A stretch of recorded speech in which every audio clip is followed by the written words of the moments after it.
Good morning. If the ratio of sum of first n term of 2AP is 7n plus 1, ratio 4n plus 27, then find the ratio of their ninth term. So let's take the first term be a and a dash and other term d and d dash respectively the common difference. So the formula of Sn is n by 2 2a plus 1 2a plus n minus 1 into d.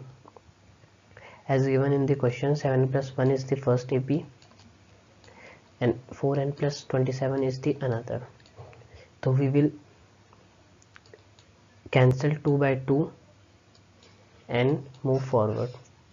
After this equation we need to find the AP of ninth term.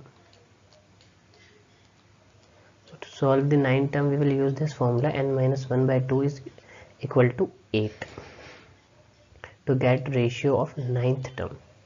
By cross multiply we get the value n equals to 17. After putting this value here and here we get these term, which is the ratio of 9 terms AP. Thank you.